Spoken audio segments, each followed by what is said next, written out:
चुके। अब हम बात करते हैं पर्सनालिटी के बारे में।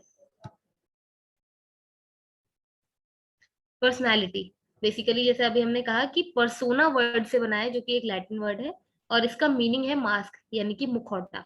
मुखौटा बेसिकली किस चीज को कहा जाता है? जिसके पीछे हम ओरिजिनलिटी को छुपा सकें, या फिर ओरिजिनलिटी कुछ और सामने से हम कुछ और दिखा रहे हो तो उसको मास्क कहा जाएगा। पर्सनैलिटी आपकी आउटर भी हो सकती है, इनर भी हो सकती है, बिकॉज बहुत सारे लोग इस चीज को कनेक्ट कर सकते हैं कि हम जो हमारे लव्ड वंस हैं, जिनके साथ हमारे रिलेशन अच्छे हैं, उनके साथ हमारी पर्सनैलिटी कुछ अलग होती है, और जो अननोन पर्सन है उनके सामने हमारी पर्सनैलिटी कुछ अलग होती है। पर्सनैलिटी में आपकी बॉडी लैंग्वेज, आपकी थॉट पैटर्न, आपकी बोलने वाली लैंग्वेज, ये सारी चीजें आ जाती हैं। तो आपकी आउटर पर्सनैलिटी और इनर पर्सनैलिटी दोनों का जो मिला जुला रूप है, उसको आप कंप्लीट पर्सनैलिटी में रखते हैं। उसके बाद बारी आती है कि जब हम साइकोलॉजी में बात कर रहे हैं तो बहुत सारी डेफिनेशंस पर्सनालिटी को बेस करके दी गई हैं, बहुत सारे अगेन साइकोलॉजिस्ट के थ्रू। और वो सारी थ्योरीज भी उन्होंने ऑब्जर्वेशन के थ्रू ही दी हैं। उन्होंने बहुत सारे पेशेंट्स को, बहुत सारे लोगों को ऑब्जर्व किया, उनके ऑब्जर्वेशन में उन्हें सेम चीजें मिली, तो उन्होंने उसको एक थ्योरी का रूप देने की कोशिश करी। उसके बाद उसको चेक किया, क्या वो बाकी लोगों पर भी अप्लाई हो रही है, अगर हो रही है तो उसको एक थ्योरी का फॉर्म दे दिया गया। तो बेसिकली साइकिक बॉडी के बेस पे तीन लोगों ने डेफिनेशन दी है पर्सनालिटी की, या फिर ये कहें कि तीन लोगों ने डिस्क्राइब किया है कि व्हाट इज पर्सनालिटी। आप जैसे यहाँ पे मैंने बहुत शॉर्ट में दिए हैं ये चीजें, इनको डिटेल में हम आगे देखेंगे। हिप्पोक्रेट्स, क्रैशमर और शेल्डन। यहाँ पे मेन आपको एग्जाम पर्पज से जो चीजें याद रखनी है वो ये याद रखनी है, ये एक तो इनके नाम, और किस बेसिस पे इन्होंने डिस्क्रिप्शन दिया था। जैसे साइकिक बॉडी के बेस पे तीन लोगों ने डिस्क्रिप्शन दिया है, हिप्पोक्रेट्स, क्रैशमर और शेल्डन। अब हिप्पोक्रेट्स ने चार कैटेगरीज अपने में बताई हैं, क्रैशमर ने तीन कैटेगरीज बताई हैं, शेल्डन ने भी तीन कैटेगरी बताई है। तो हिप्पोक्रेट्स ने जो ये चार कैटेगरीज बताई है, yellow bile, black bile, red bile और फेगम, इन चारों के अंदर कुछ प्रॉपर्टीज उसने बताई है। उन प्रॉपर्टीज के बेस पे हम समझ सकते हैं कि yellow bile, red bile, black bile या फेगम जो है, इसका मीनिंग क्या है। तो अगर हम बात करें, हिप्पोक्रेट्स ने जो डिस्क्राइब किया है, ये प्रेजेंटेशन में नहीं लिखा हुआ है, आप लोग चाहे तो इसको नोट डाउन कर सकते हैं। हिप्पोक्रेट्स की जो बॉडी फ्लूइड के अकॉर्डिंग डिस्क्रिप्शन दी गई है, उसमें येलो बाइल वाले लोगों के लिए कुछ प्रॉपर्टीज दी गई हैं, जैसे कि एक तो बहुत इरिटेटेबल होते हैं, चिड़चिड़े होते हैं, रेस्टलेस होते हैं यानी कि बेचैन होते हैं, हॉट ब्लडेड, जिनका एकदम से बोलते हैं ना कि खून गर्म हो जाना, जो छोटी छोटी बात पे गुस्सा करने लगते हैं। तो इस तरह के लोग जो है वो येलो बाइल की कैटेगरी में रखे गए हैं। ब्लैक बाइल की कैटेगरी में वो लोग रखे गए हैं जो अधिकतर डिप्रेस्ड रहते हैं, सैड रहते हैं। जैसा कि कलर ही है, मतलब कलर को एसोसिएट किया गया है उनकी बॉडी में जो बाइल फ्लूइड है उसके साथ। ब्लैक बाइल जो कंपैरेटिवली ब्लैक कलर का बाइल है अगर किसी की बॉडी में, तो उसकी जो फिजिकल अपीयरेंस है या फिर उसकी जो बिहेवियरल अपीयरेंस है वो कैसी होगी? वो कंटिन्यू डिप्रेस्ड रहता होगा, सैड रहता होगा, एक निराशावादी इसको बोल सकते हैं। रेड बाइल वाले लोगों की जो प्रॉपर्टीज बताई गई हैं वो है हैप्पी, हेल्पफुल, होपफुल और एक्साइटेड रहने वाली। रेड बाइल जिन लोगों की बॉडी में, बॉडी फ्लूइड में एग्जिस्ट करता है, वो लोग कंपैरेटिवली हैप्पी होते हैं, होपफुल होते हैं, हेल्पफुल होते हैं और एक्साइटेड रहते हैं चीजों को लेके। और फेगम, फेगम कैटेगरी में उन लोगों को रखा गया है जो नॉर्मली इनएक्टिव होते हैं, जो एक्सप्रेशन लेस होते हैं, मतलब कि ज्यादा बातचीत नहीं करना, अपने काम से काम रखना, किसी ने कुछ कहा तो खुश भी नहीं होना, दुखी भी नहीं होना, जो हो गया ठीक है। तो इस तरह से पर्सनालिटी, ये चारों ही टाइप की पर्सनालिटी हम अपने आसपास देख सकते हैं। जैसे ही हम इनके अंदर की प्रॉपर्टीज को सुन रहे होंगे तो हम उन चीजों को कनेक्ट भी कर पाएंगे कि अच्छा, जो व्यक्ति हमें सामने से इरिटेटेबल दिख रहा है, रेस्टलेस दिख रहा है या हॉट ब्लडेड है, जो जल्दी चिड़ चिड़ जाता है, चीजों पे गुस्सा हो जाता है, उसकी बॉडी में हो सकता है कि येलो बाइल हो। जो इंसान निराशावादी है, दुखी है, डिप्रेस्ड रहता है, हो सकता है वो ब्लैक बाइल हो। जो इंसान खुश रहता है, होपफुल होता है, हेल्पफुल होता है, एक्साइटेड रहता है, वो रेड बाइल वाली कैटेगरी का है। और फेगम कैटेगरी के अंदर वो लोग आते हैं जो इनएक्टिव है, ना खुश के प्रति खुश, ना दुख के प्रति दुख। जबकि क्रैशमर ने जो डिस्क्रिप्शन दिया है, क्रैशमर का डिस्क्रिप्शन तीन डिफरेंट कैटेगरीज में है। अच्छा, इनमें यहाँ पे आप चाहे तो नाम और लिख सकते हैं, इनके नाम को अभी मैं ऐड नहीं कर पाऊंगी। येलो बाइल का एक नाम और होता है, उनको क्लेरिक या गुस्सैल कहा जाता है। ब्लैक बाइल वालों को मेलनकॉनिक या फिर निराशावादी कहा जाता है। रेड बाइल वालों को सेंगुइन कहा जाता है। इन तीनों के तीन अलग अलग नाम भी है। तो कई बार पेपर में पूछा गया है, सेंगुइन कैटेगरी किसके थ्रू डिफाइंड है? हिप्पोक्रेट्स की थ्योरी में। या फिर मेलनकॉलिक कैटेगरी किसकी थ्योरी में डिफाइन है, आपको मैच करने के लिए दे दिया जाता है। मेलनकॉलिक वर्ड लिखा होगा, एक साइड क्रैशमर लिखा होगा, हिप्पोक्रेट्स लिखा होगा, एक जगह ब्लैक बाइल लिखा होगा। तो आपको कनेक्ट करना है कि कौन सी थ्योरी किसके थ्रू दी गई है और कौन सी थ्योरी में कौन है। तो यहाँ पे आपके सामने केवल मेन मेन चीजें मैंने आपको प्रेजेंट करी है, जो कि एग्जाम पर्पज से आपके लिए इंपॉर्टेंट है। इनके अंदर की कैटेगरीज को आप एक बार वीडियो को दोबारा सुन के लिख सकते हैं, नोट डाउन कर सकते हैं। बात करें क्रैशमर की, तो क्रैशमर ने क्या किया है, तीन तरह के डिवीजन करे हैं पर्सनालिटी को लेकर। जैसे कि पहली है पिकनिक, जिसका दूसरा नाम है साइक्लॉइड। और इसके अंदर उन लोगों को रखा गया है जो छोटी हाइट वाले होते हैं, हैवी बॉडी वाले होते हैं, नॉर्मली हैप्पी रहते हैं और सोशली फ्रैंक होते हैं। ऐसे लोगों को आप अपने आसपास कनेक्ट करके समझ सकते हैं। आपके फ्रेंड सर्किल में, आपके आसपास मोहल्ले पड़ोस में कुछ लोग ऐसे होंगे, छोटी हाइट वाले, थोड़ी बॉडी हैवी है, हमेशा हैप्पी रहते हैं, सोशली थोड़े फ्रैंक है। उन लोगों को पिकनिक कैटेगरी या साइक्लॉइड कैटेगरी में रखा गया है। मतलब साइक्लॉइड उनका एक तरह से नेम है और पिकनिक उनकी कैटेगरी है। पिकनिक टाइप के लोग small heighted, heavy body, happy and socially Frank. जबकि दूसरी कैटेगरी जो इन्होंने बताई है वो है एस्थेनिक, जिसका नाम शिजोइड भी है। एस्थेनिक में इसके थोड़े से चेंजेस हो जाएंगे, जैसे यहाँ पे शॉर्ट हाइटेड थे, एस्थेनिक में लॉन्ग हाइट वाले। हैवी बॉडी थी, तो लॉन्ग हाइट वाले लोग कंपैरेटिवली थिन बॉडी के होते हैं। यहाँ पे हमने बात करी थी हैप्पी, ये हो जाएंगे इरिटेटेबल, ये सोशली फ्रैंक है। एस्थेनिक हो जाएंगे जो लगभग सोशल से दूर रहते हैं, सोशल रिप्रेजेंटेटिव से सबसे दूर रहते हैं।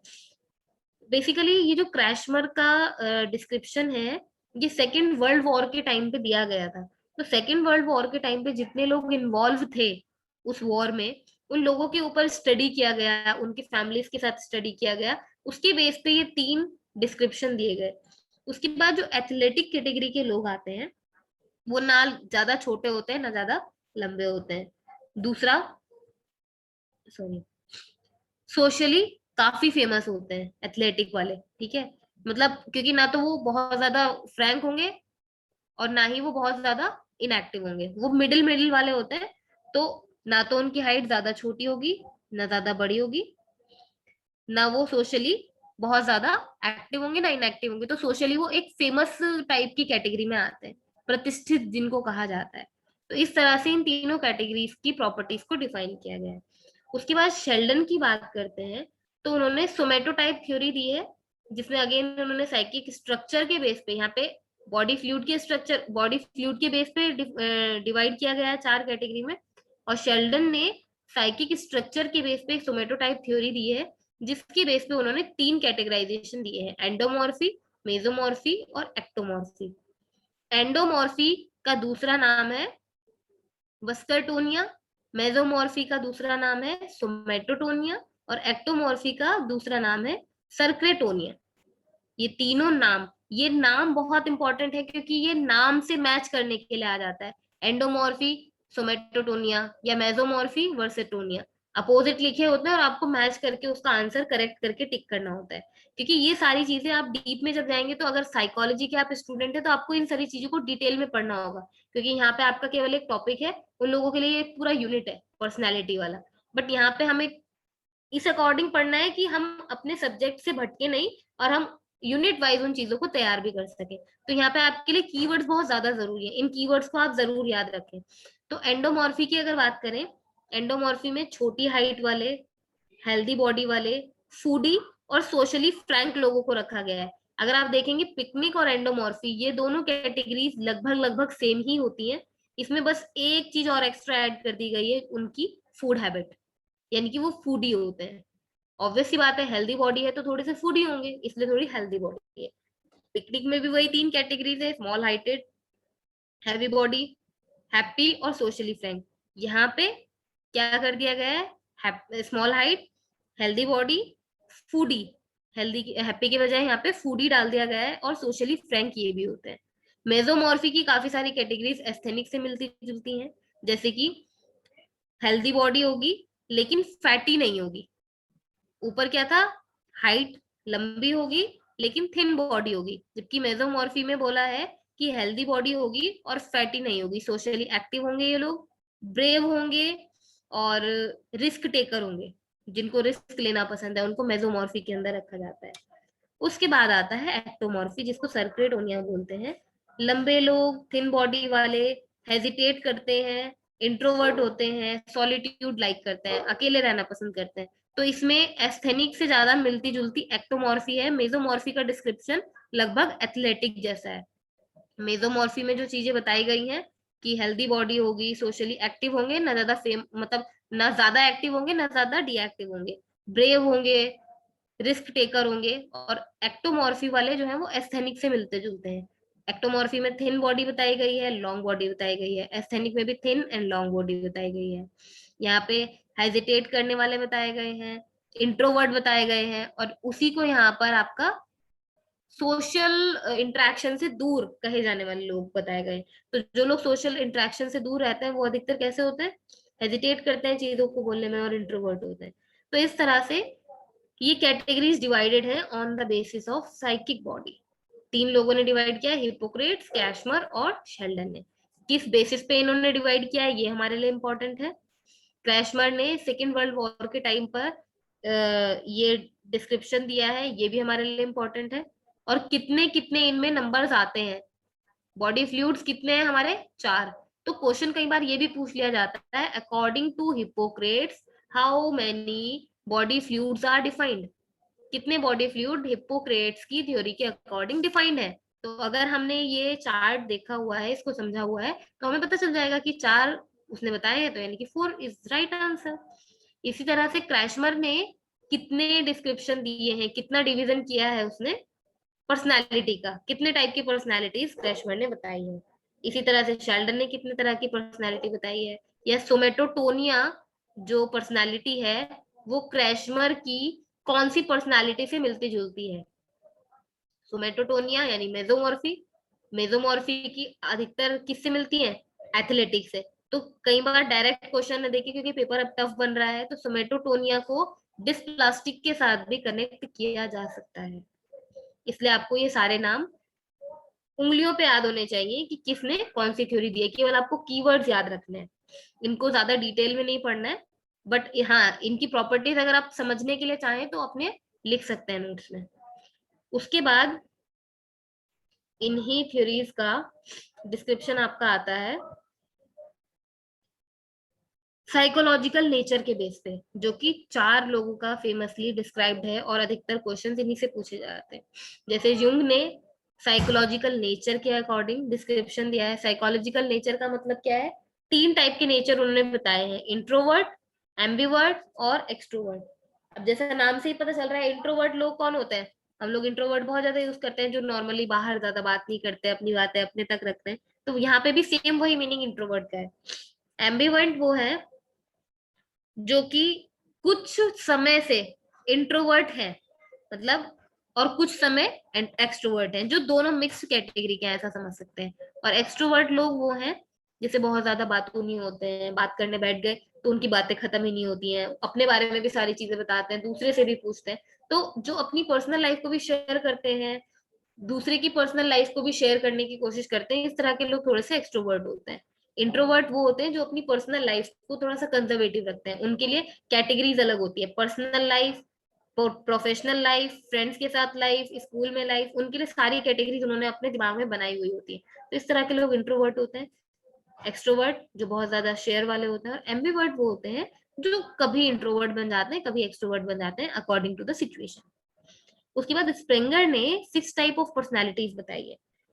कौन कौन सी, theoretical, economical, social, spiritual, aesthetic और पॉलिटिकल। जैसे कि नाम से ही समझ में आ रहा है, थ्योरेटिकल यानी हिंदी में इसको बोलते हैं सिद्धांतिक। ऐसे व्यक्ति जो अपने सिद्धांतों पर बहुत कड़ाई से पालन करते हैं कि नहीं, हमें झूठ नहीं बोलना है तो नहीं बोलना है, मर जाएंगे लेकिन झूठ नहीं बोलेंगे, ये हमारे सिद्धांत है, तो हम इनको वैल्यूज को हम फॉलो करेंगे। तो इस तरह के लोगों को थियोरेटिकल टाइप में रखा गया है। इकोनॉमिकल मतलब जो लोग बहुत ज्यादा मनी ओरिएंटेड होते हैं, एक बोल सकते हैं कि प्रैक्टिकल जो ज्यादा होते हैं, कि अगर काम है तो जाओ, नहीं है तो मत जाओ, अगर टाइम वेस्ट हो रहा है तो मत जाओ, मतलब बिना मतलब के कोई काम ना करने वाले, उनको इकोनॉमिकल लोगों में रखा जाए। सोशल जो कि सोसाइटी के लिए सोचते हैं, आसपास के लोगों से कनेक्ट करते हैं। स्पिरिचुअल जो थोड़े धार्मिक प्रकार के लोग होते हैं।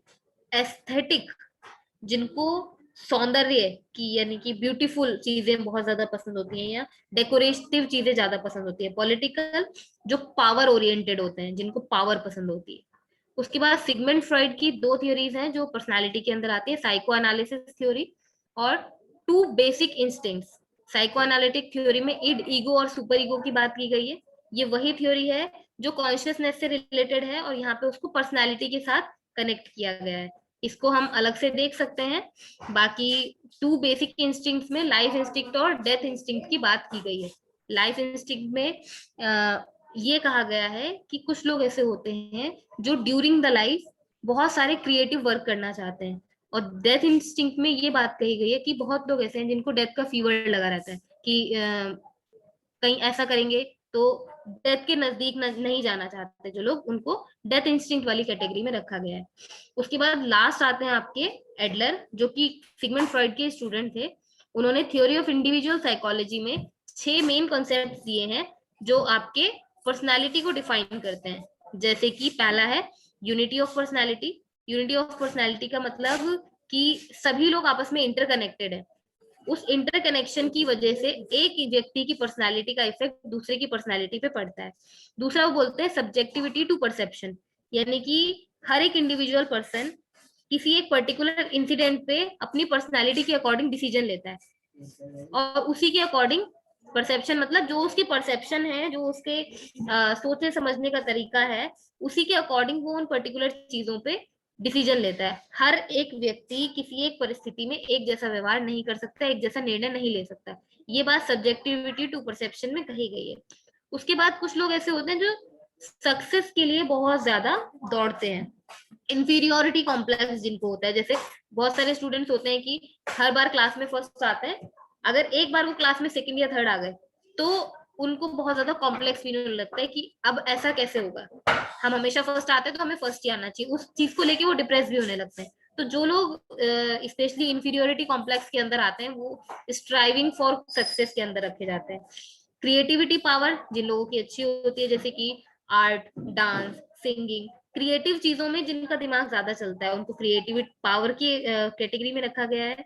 जो लोग लाइफस्टाइल को बहुत ज्यादा फोकस करते हैं, वो लाइफस्टाइल कैटेगरी में रखे गए हैं। और सोशली इंटरेस्टेड लोग जिनको सोशल मुद्दों पे बात करना पसंद है, या सोशल मुद्दों को हल करना पसंद है, जो कि अधिकतर पॉलिटिकल से कनेक्ट किया जाता है, but political and social are two different things. Political will be power oriented, जो इंसान पावर के पीछे भागता है, जबकि सोशल इंटरेस्ट वाले व्यक्ति वो हैं जो सोसाइटी से एक हमदर्दी रखते हैं, जो सोशल में अपने आसपास के जो लोग हैं उनकी मदद करना चाहते हैं। तो सोशली इंटरेस्टेड लोग वो हैं, और पॉलिटिकल लोग वो हैं जो पर्टिकुलरली आपका पावर ओरिएंटेड होते हैं, जिनको केवल पावर से मतलब होता है। तो इस तरह से पर्सनालिटी का साइकोलॉजिकल नेचर 4 लोगों के थ्रू डिफाइन किया गया है, यूंग, स्प्रेंगर, सिगमंड फ्रॉइड और एडलर। सभी के अलग अलग बेसिस हैं जिस बेस पे उन्होंने चीजों को डिफाइन किया गया है। और इसके पहले अगर बात करें तो साइकिक बॉडी के बेस पे किन लोगों ने डिफाइन किया है, हिपोक्रेट्स ने, क्रैशमर ने और शेल्डन ने। इन्होंने भी अपने अपने अकॉर्डिंग चीजों के नाम बस अलग अलग दिए हैं, अलग अलग एरा के अकॉर्डिंग, अलग अलग टाइम के अकॉर्डिंग। उनकी केवल नेमिंग अलग हो गई है, मतलब जो उनका हेडिंग है केवल वो चेंज हो गया है। बाकी अंदर की जो डेफिनेशंस है वो लगभग लगभग एक जैसी हैं, क्योंकि ह्यूमन इवोल्यूशन का जो टाइम रहा है उस टाइम में ये सारी चीजें डेवलप हुई हैं। तो धीरे धीरे जैसे डेवलपमेंट हमारे मेंटल प्रोसीजर में होता है, हमारे बॉडी स्ट्रक्चर में होता है, वैसे ही धीरे धीरे डेवलपमेंट जो है आपके पर्सनालिटी की जो डिफाइंड डेफिनेशंस हैं अकॉर्डिंग टू साइकोलॉजिस्ट, उनमें भी चेंजेस आते हैं। तो इस तरह से पर्सनालिटी के ये कुछ पैरामीटर्स थे। यहाँ पे हमारा पर्सनालिटी वाला टॉपिक ऑलमोस्ट कंप्लीट होता है। इसमें अगर किसी को कोई क्वेश्चन है तो आप पूछ सकते हैं।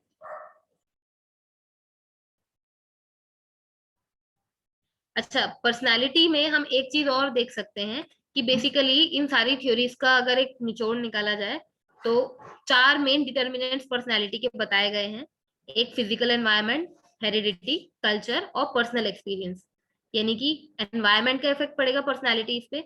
वो एनवायरनमेंट यानी कि आउटर एनवायरनमेंट की बात करी जा रही है। हेरिडिटी, जिसको हिंदी में बोलते हैं आनुवांशिकता, मतलब पेरेंट्स के जीन्स के कारण जो आपकी पर्सनालिटी में कुछ चीजें आती हैं। कल्चर मतलब जिस कल्चर में आप पले बड़े हैं उससे आप उन चीजों को सीख भी सकते हैं, या फिर अगर आपको वो कल्चर पसंद नहीं है तो आप उस कल्चर को छोड़ के किसी और कल्चर में भी जा सकते हैं, जैसे बहुत लोग करते हैं।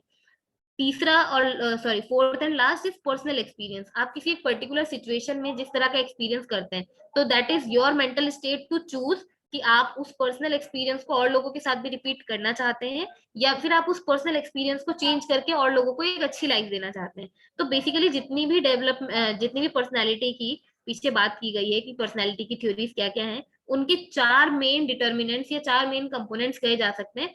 फिजिकल एनवायरनमेंट जो कि अफेक्ट करता है पर्सनैलिटी को, हेरिडिटी यानी आनुवंशिकता, कल्चर आपके आसपास का कल्चर जिसमें आप पले बड़े हैं, जिसमें आप उन चीजों को सीख रहे हैं, और लास्टली आपका पर्सनल एक्सपीरियंस जो सबसे ज्यादा मैटर करता है, क्योंकि पर्सनल एक्सपीरियंस में आपका अभ्यास, आपकी दृढ़ता, ये सारी चीजें मैटर करती हैं और इफेक्ट करती हैं कि आपकी पर्सनैलिटी किस तरह की बनेगी। जिस तरह के आपके परसेप्शन होंगे, मेंटल थॉट्स होंगी, उसी तरह की आपकी पर्सनैलिटी सामने विजिबल फॉर्म में भी बिहेवियर में झलक के आती है। तो यहाँ पे हमारा पर्सनालिटी वाला टॉपिक कंप्लीट होता है। इस टॉपिक में अगर किसी को कोई डाउट है तो आप लोग पूछ सकते हैं, अदरवाइज फिर हम नेक्स्ट को कंटिन्यू करते हैं कल की क्लास में। किसी का कोई क्वेश्चन है तो आप लोग पूछ सकते हैं। मैम जो हिपोक्रेट